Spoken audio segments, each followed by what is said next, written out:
Dia 11 de julho desse ano, nós recebemos o advogado especialista em Direito da Saúde, Dr. Elton Fernandes, para falar sobre o direito das pessoas diante dos erros médicos. Como vimos na entrevista, segundo dados da Organização Mundial da Saúde, todos os anos, milhões de pessoas sofrem as consequências, muitas vezes fatais, desses erros. Hoje, o Dr. Elton volta ao nosso programa para tirar as dúvidas que chegaram para a gente sobre esse assunto. Tá? Então fica de olho e chega mais. Boa tarde, doutor. Seja bem-vindo mais uma vez. Abi, que prazer estar aqui com você novamente. Prazer é nosso, viu? E vou falar que a sua mensagem de Dia dos Pais foi encantadora. Quando eu ouvi, eu fiquei emocionada. Eu falei, doutor Elton sendo doutor Elton, viu? Que legal. Como foi o Dia dos Pais? Foi lindo, foi maravilhoso. Foi muito especial pela primeira vez com o meu filho, sem meu pai. Essas coisas, né? Essas passagens da vida. Que fazem parte do nosso ciclo de existência, mas foi lindo, foi mesmo assim, foi lindo e meu pai lá do céu certamente está bem também. Com certeza, e muito feliz vendo tudo isso, viu? Exatamente. Doutor, quando a gente, só para recapitular o nosso tema, quando a gente pode caracterizar um erro médico? Tá. Quando a gente tem ali um dano nesse paciente, ou seja, você sofreu alguma lesão, e aí a gente tem, na verdade, uma culpa de um profissional. Olha, esse profissional errou. Ele pode ter errado por negligência, ou seja, uma conduta de quem não fez o que deveria fazer, por uma imprudência, aquela pessoa que fez aquilo que não podia ter feito. Ou a gente pode falar também de uma imperícia, que é quando aquela pessoa não tem capacidade para realizar aquele tratamento, aquele procedimento. Às vezes nem é um médico, no entanto, e devia ser um médico, por exemplo, que teria que realizar aquilo. Então, para eu ter um erro, eu tenho que caracterizar negligência, imperícia ou imprudência, um dos três, e um dano. E essa conduta desse profissional tem que ter causa desse dano, ou seja, não pode ser uma coisa que eu diga assim, esse dano existiria mesmo sem essa conduta. Isso não pode acontecer. E como que a gente pode, de repente, comprovar isso, doutor? Perfeito. A comprovação de um erro médico, via de regra, eu sempre falo o seguinte, o ideal é que a gente primeiro fale com profissionais. Existem hoje no mercado bons profissionais que a gente vai chamar de assistentes técnicos. Ou seja, são médicos, muitas vezes, que fazem análises técnicas muito isentas do prontuário, do caso concreto e que vão ali detalhar isso tudo e vão dizer, tem elementos para caracterizar um erro médico ou não tem? Porque às vezes a gente também entende o seguinte, é um erro, mas a gente não tem elementos o suficientes ali para poder cravar que aquilo é um erro. Entende? Então assim, hoje isso é importante previamente. Dentro de um processo, a ação judicial de um erro médico sempre vai passar por perícia. Quem que é o perito? É um profissional isento, nomeado pelo juiz, sem ligação com qualquer das partes, que vai fazer uma análise profissional a respeito do caso. Então ele faz uma análise para o juiz e ele vai dizer quem tem razão. Cada uma das partes pode formular perguntas para ele, participar, mandar documentos para ele analisar, mas ele vai fazer uma análise. O juiz não precisa obrigatoriamente seguir o que o perito está dizendo, mas via de regra vai seguir. E via de regra ele só vai divergir se ele tiver uma convicção apoiada em algum outro elemento também muito forte, porque no final de contas foi ele quem nomeou o perito, tá? Então assim, um processo de erro médico, gente, é longo. Eu sei que tem muita gente, eu saio daqui, assim, eu tenho um processo há 8 anos, tal. Acontece mesmo, tá? Demora mesmo. Demora, porque também assim, é uma coisa muito séria e é uma prova técnica muito importante. Então assim, isso costuma demorar mesmo.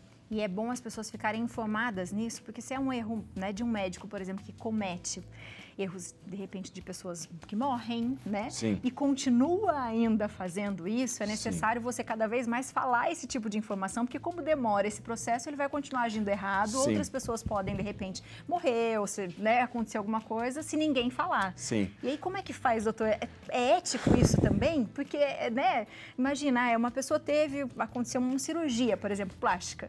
Aí a pessoa fez, acabou falecendo por um erro médico e foi comprovado, só que ainda não saiu nada sobre isso. E outras pessoas continuam fazendo a cirurgia com o mesmo médico. E aí, doutor? Eu sempre digo o seguinte, sabe, Abi? É muito importante que a gente, quando eu tenho muita convicção de que foi um erro médico, eu acho que a gente tem que denunciar no CRM.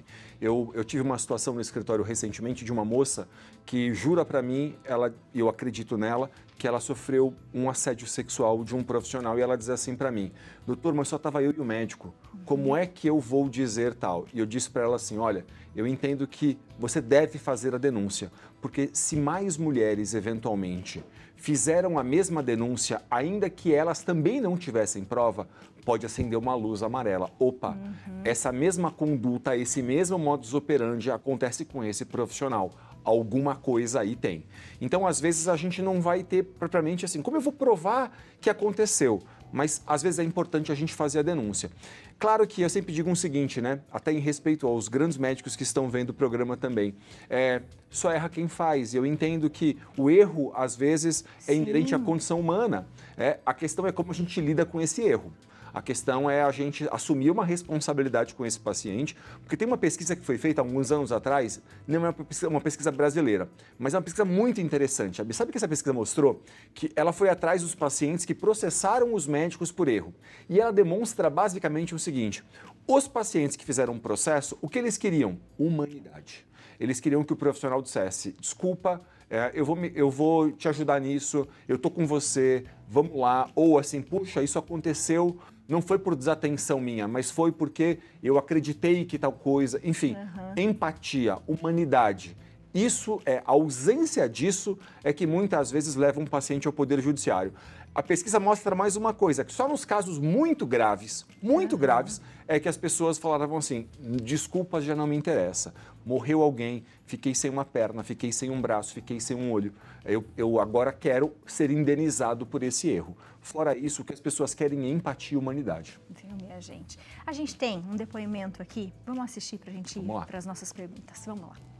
Meu nome é Raquel Afonso, eu sofri violência obstétrica. Nas 3 gestações que eu tive, eu sofri violência obstétrica. Na última, eu sofri uma indução desnecessária com uma alta dose de medicação, onde eu tive uma ruptura uterina, onde o meu útero rompeu e a minha filha sufocou no meu sangue. Eu fiquei por algumas horas na sala de parto, sem atendimento, sem monitoramento, onde quando resolveram fazer a cesariana, minha filha já estava sem vida. Eu lutei pela minha vida ainda por algumas horas, perdi muito sangue e fui submetida a uma esterectomia, a retirada do meu útero. Eu sobrevivi por milagre, porque foi muito grave. Quando eu acordei, ninguém me falou o que tinha acontecido, ninguém me explicou o que aconteceu comigo, com a minha filha. Eu não consegui fazer uma despedida, não consegui assimilar o que aconteceu. Eu hoje luto por justiça. Agora, em agosto de 2023, vai fazer 3 anos. Eu fiz uma petição que está online. Nas minhas redes sociais eu também posto sobre, com a hashtag Justiça para Melissa. Eu peço que assinem, que compartilhem, para a violência obstétrica ser exposta, ser falada, para outras mulheres se identificar e denunciar essa violência. Doutor, que forte. É pesado, né? É muito pesado e a gente estava comentando um pouco sobre isso, né? Sobre alguns erros, né? E grande parte dele acontece realmente quando as mulheres, né, estão grávidas. A gente tem muitos relatos assim. Não tem coisa que não vai voltar mais, né, doutor? O Mário Lago dizia isso: o tempo não comprou passagem de volta, né? E é uma frase que eu acho muito bonita. E, Raquel, nossa solidariedade aqui é você, né? É uma história dura, é uma história de sofrimento, e eu acho que as pessoas, histórias como a da Raquel, acabam fazendo com que ela tenha um propósito, né? E o que, embora o tempo não comprou passagem de volta e não retorna à situação de antes, às vezes dá uma certa força para seguir adiante, para que mais pessoas não passem por isso. As mulheres, mulher é uma vítima potencial de erros médicos, primeiro porque as mulheres fazem mais procedimentos estéticos do que os homens. Segundo porque, na verdade, a gente nem precisa discutir procedimento estético, as mulheres vão mais ao médico do que os homens, né? Esse já é um dado por si.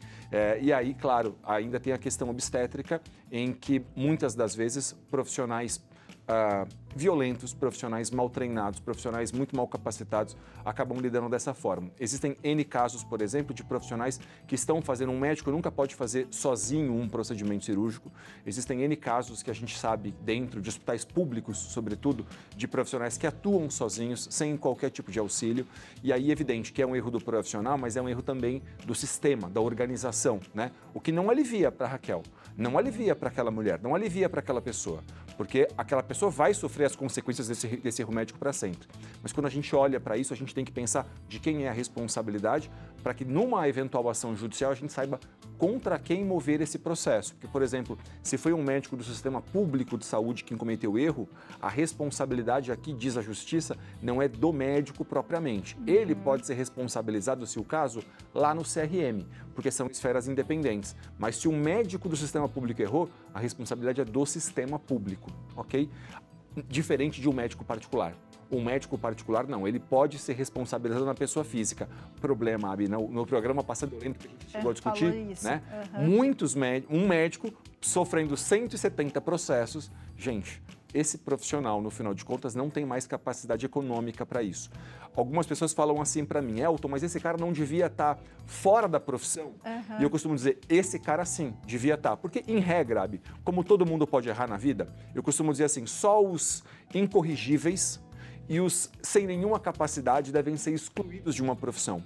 Todo mundo, em algum momento, pode cometer um erro e a gente tem que se responsabilizar por esse erro. Não podemos naturalizá-lo, mas a gente tem que se responsabilizar por isso. Agora, um profissional que comete 170 não dá mais, né? assim, processos, porque assim, quantos erros ele cometeu, porque quantas mulheres, muitas vezes, vítimas desse erro, não têm coragem sequer de levar o caso à justiça. Porque tem vergonha de falar com o advogado, tem vergonha de admitir isso para a família, não tem capacidade econômica para procurar. Exato. Então, assim, esse é o tipo de coisa que o CRM devia fazer. Aí te pergunto, 170 casos eventualmente denunciados ao CRM fariam diferença para caçar mais precocemente esse profissional? Sem dúvida nenhuma.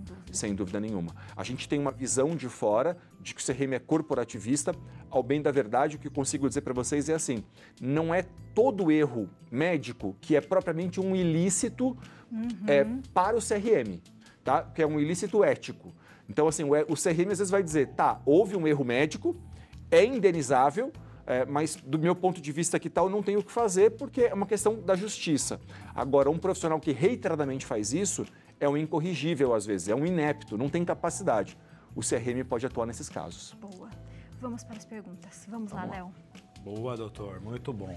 Pedro Melo, de Campina Grande. Boa tarde, Santa Receita. Gostaria de saber se é considerado negligência quando o médico deixa de recomendar o tratamento correto para o paciente. Obrigado, Pedro, pela pergunta. Boa. Pedro, pode ser uma negligência sim, porque ele deixou de fazer algo que devia ter feito. A questão é entender assim, quando a gente pensa, né? Se a gente lembrar lá do Dr. House, os mais antigos, vou chamar assim, assistiram a série do Dr. House. O Dr. House via e mexe, ele errava até no diagnóstico. Ele nem sempre conseguia acertar de cara qual era o diagnóstico daquela pessoa, mas ele tinha algumas coisas, ele tinha interesse no caso e ele estava investigando. E os erros dele eram erros factíveis de quem estava procurando dentro de casos absolutamente complexos. Quando um médico deixa de recomendar algo que, à luz da ciência, era aquele caminho e é incontroverso, ele falha na adoção de um protocolo clínico que está estabelecido. Então, assim, ele não pode fazer isso. Ou, ele tirou da cartola, vou fazer de uma outra forma. Quando toda a ciência diz que é um caminho, sim, ele errou. Se esse médico causou um dano a esse paciente por conta dessa conduta, ele pode sim sofrer um processo e pode ser responsabilizado. Boa. Vamos para a próxima. Boa. Próxima pergunta do doutor. Maria Lima Rocha, de Brasília. Olá, Abi e Léo, boa tarde. Fiz uma cirurgia plástica e, além de não obter um resultado satisfatório, me causou diversos problemas de saúde, pois apresentou defeito. Isso é uma prova de erro médico? Obrigado, Maria. Maria, boa pergunta, bastante comum isso. Sabe que o Brasil é o segundo país do mundo em cirurgias plásticas, a gente só perde para os Estados Unidos. E o que eu consigo te dizer daqui é o seguinte, pode ser um erro médico, porque a gente tem uma questão que a gente chama de princípio da não maleficência, ou seja, eu não devo causar mal a alguém ao realizar um procedimento estético. Agora, tem algumas variáveis que podem influir dentro de um procedimento estético, né? Ou variáveis do seu organismo, por exemplo, que podem influir. Elton, mas eu não fui avisada disso, porque se tivesse sido avisada disso, não teria feito. Perfeito. Aí vem uma questão que a gente fala do termo de consentimento informado, né? Ou seja, eu devo ser esclarecida antes de realizar um procedimento, seja ele qual for, com tempo razoável para refletir sobre aquilo, não pode ser na porta do centro cirúrgico, né? Uma coisa é você me dizer, mas era urgente. Cheguei no hospital infartando. Gente, Eu não vou Aí pedir não para dá ninguém tempo. assinar nada. Exato. Vou colocar ali e vou salvar a vida daquela pessoa. Um procedimento agendado, estético, por exemplo, quais variáveis podem influir no resultado? Né? O que pode acontecer? Eu devo informar. Ah, Elton, não fui informada. E isso é um erro por si. Se eu não fui informado do risco, é um erro por si. E a justiça condena hoje médicos pela ausência de informação adequada ao consumidor. Então, assim, não fui informada de que podia correr esse risco. É um erro médico por si. Boa. Vamos para mais uma. Mais uma pergunta para o doutor Paulo Melo, de Altamira. Olá, doutor. Boa tarde. No caso de um erro diagnóstico, esse também é considerado um erro médico? É possível de indenização? Doutor, só acrescentar, medicamento também, se é receitado de forma errada, também pode ser um erro médico? Pode ser um erro médico, Léo. A grande questão que a gente teria que entender é qual o dano que essa prescrição causou. Porque, por exemplo, eu tenho um caso que já chegou para mim de uma pessoa que teve uma prescrição e aí um médico disse, isso não deve ser usado. Ele não chegou a usar propriamente. Aí teria uma discussão mais complexa de, será que por si, né? Ah, mas eu tive um gasto que eu comprei.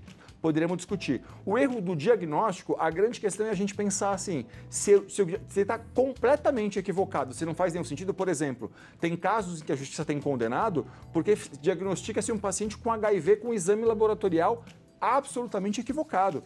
Imagina o dano, se essa pessoa é casada, por exemplo, imagina o dano que isso causa, né, na vida desse casal, porque até você dizer tal, já foi. Às vezes, né, quem vai acreditar em você? Então, assim, o erro de diagnóstico, sim, ele é um erro grave que pode ser indenizável também. O que a gente teria que entender aqui é se esse diagnóstico um paciente foi diagnosticado equivocadamente com um exame laboratorial. Aí é um caso clássico, não tenho que discutir uma ação judicial contra o laboratório ou contra o médico que fez um diagnóstico errado e me levou a um tratamento ineficiente, pode ser um caminho.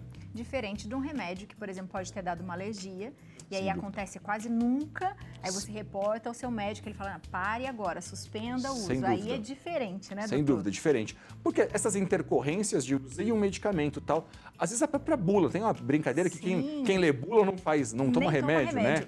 Não é? Então, acho melhor não ler. Mas, na verdade, é bom ler pra gente entender o seguinte, olha, tem coisas ali que podem acontecer.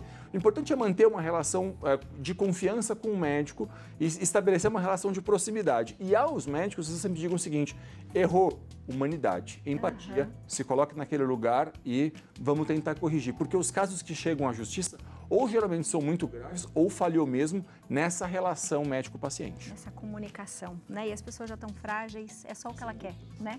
Doutor, o senhor é maravilhoso. Olha, para mim é um prazer. Volte sempre, por favor, porque a gente ainda fica com mais um monte de perguntas. E você de casa, aproveita, vê o conteúdo do doutor, faz mais perguntas para ele. O Instagram, @EltonFernandesAdvogado. E também tem o YouTube, Elton Fernandes, e o site eltonfernandes.com.br. Obrigada. Rabi, muito obrigado. Olha, eu vou te pedir, por favor, precisa mandar um beijão para a dona Neucineia, do Rio de Janeiro, sua fã do Léo. Acompanha sempre, tá? É uma pessoa queridíssima, mãe do Felipe e esposa do seu Adoni. Olha, muito obrigado pela audiência. Dona Neucineia, um beijo para a senhora, um coração com muito carinho. Aproveita, Léo, já manda um beijo para ela também. Ô, dona Neucineia, um grande beijo para a senhora, viu? Muito obrigado pelo carinho.